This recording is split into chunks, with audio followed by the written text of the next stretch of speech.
Hello, thank you for joining me at Bert's Books.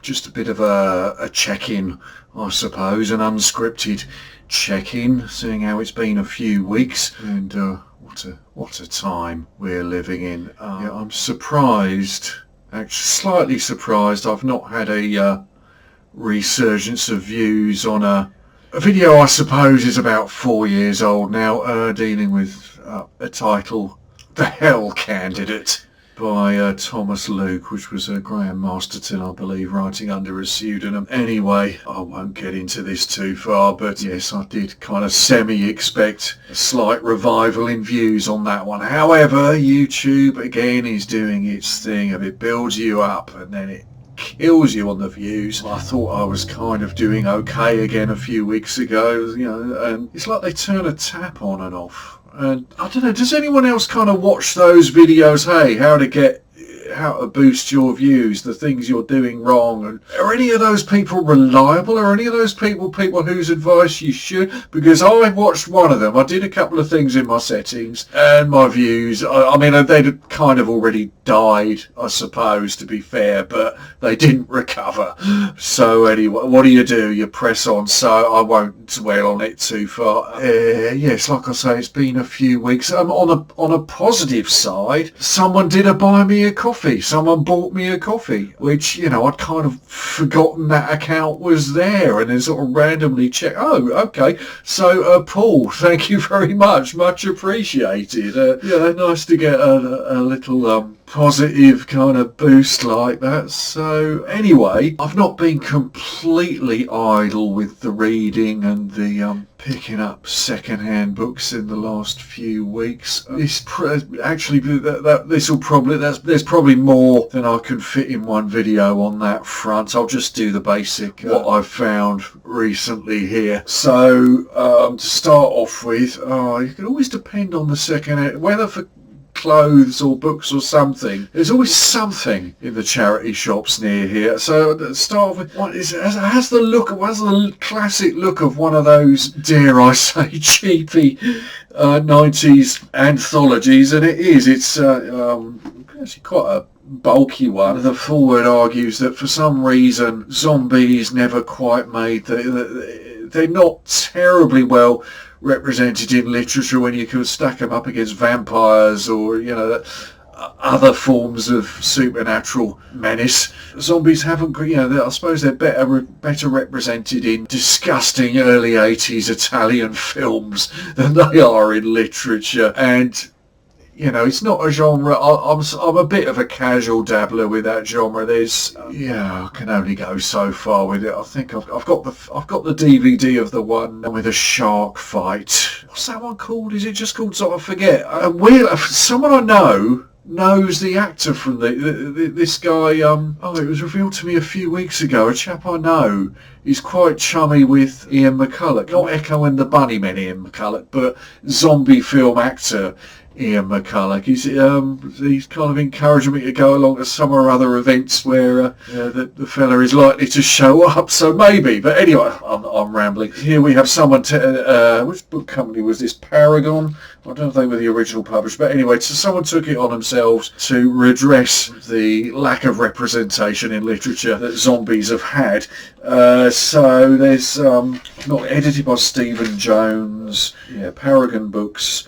First published by Magpie, 1995, so very 90s in its execution. And it includes works by the like of... it starts off with Clive Barker, which is a pretty good opening. Then, there's some prominent names in here. Ramsey Campbell, Manly Wade Wellman, R. Chetwynd Hayes, Edgar Allan Poe, Basil Copper, Brian Lumley, Lovecraft, Lisa Tuttle, Graham Masterton again, J. Sheridan Le Fanu, Peter Tremaine, Dennis Etchison, Robert Bloch.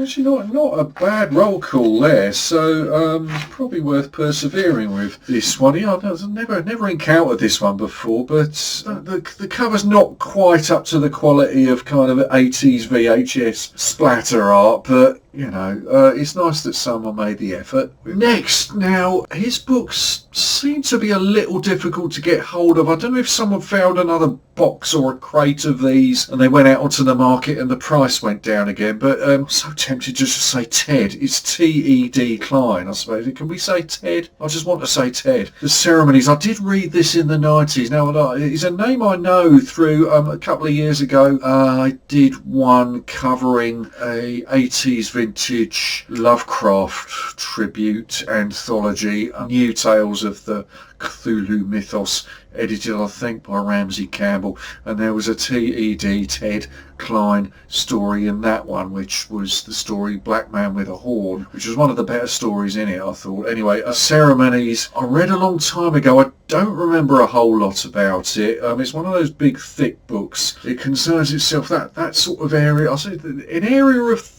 the world that does kind of lend itself to horror, that kind of area. Once you're outside of New York, it suddenly gets very rural, and you got that whole thing of the pine barrens out there and whatnot. And I don't know if this actually concerns itself specifically with that area, but it's the idea that you get out of the city to a certain point and suddenly it's this kind of haunted wilderness. So there we go. So yeah, it picked this up at actually quite an affordable price.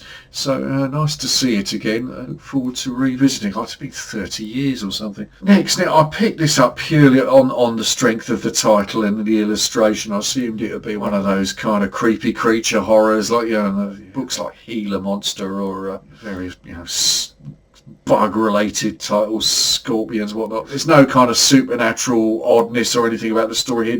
John Godey, I suppose, is it Godey he pronounced that?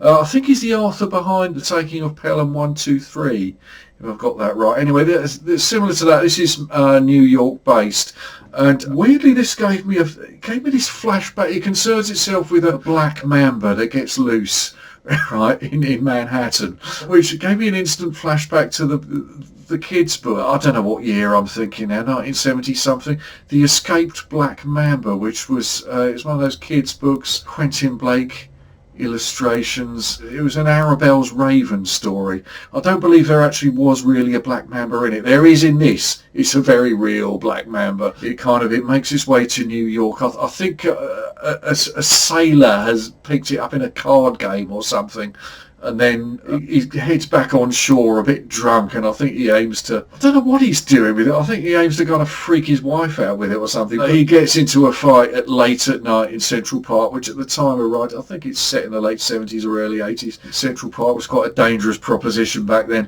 Someone tries to mug him, and in the fracas that follows, this mamba gets loose and finds itself very much at home in Central Park. And I mean, it doesn't sensationalise the nature of a snake's makeup. A snake isn't designed or programmed to be antagonistic to people. It doesn't want to be anywhere near people. However, when forced into close proximity with a human, a snake will react according to its kind of programmed herpetologists or whatever they call. There's a lot of them on YouTube, right? They will argue that snakes, their reactions are quite predictable in a way, and if you're around them a lot, you can predict their behaviour. Anyway, your average New Yorker isn't going to be trained to predict a snake's behaviour, so all sorts of unpleasant scrapes unfold, some of which are just unfortunate that someone is accidentally in proximity to a snake, some of which is just human stupidness, people going out of their way, amateur snake hunters, and it gets quite political. The fact that once it gets out that this is happening in the park, the authorities the city wants to close the park up, but then there's this counter argument that no, it's the Indian summer in New York and people have their right to the fresh air and relative cool of the kind of wooded areas and so on, and then it does get quite politically charged. And then to add to it, there's this crazy religious group involved in it. This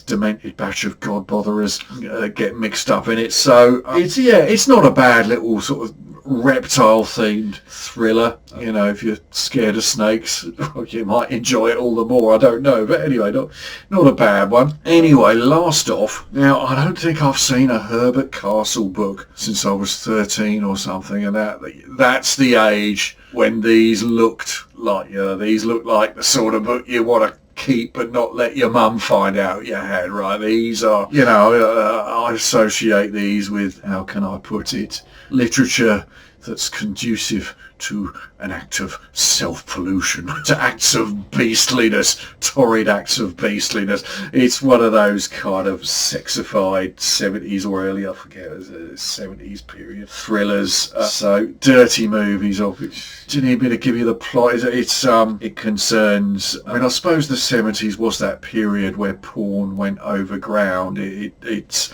you know, it kind of made a bit of a jump from being a bit of a dirty under-the-counter thing to something, you know, I think Mary Millington gets a lot of credit for the adult movie making this transition, and this the plot concerns itself with, you know, studios getting involved in a big budget project with big names, but is going to be of an adult nature, and all the kind of sleazy kind of goings on behind the scenes. There's a lot of really unpleasant characters in this, and bad people with bad motivations, as if we don't see enough of that in the world. But yeah, I've got a little way through this, you know, from a sort of, I suppose, relatively adult point of view. These, you know, these kind of books don't really deliver the goods in terms of erotic writing. It's kind of a bit lumpy and a bit, I don't know, when the characters are as unpleasant as they tend to be in these things, it's kind of hard to, you know what I mean? Anyway, but it's interesting to revisit this sort of thing. You know, it's of a genre that's of a time. You get this kind of YouTube's going to let me get away with that. Well, there's no nipples on it, so slightly, you know, risque for the time book cover. There's a character in this, incidentally, called Fanny Batcher. So anyway, that's it for this one. I hope everyone out there is doing okay, maintaining an even keel amongst the madness. Do what you got to do to stay afloat, kids. Anyway, thanks again, and for my buy me a coffee benefactor, Paul. Thank you again, and we will catch up soon.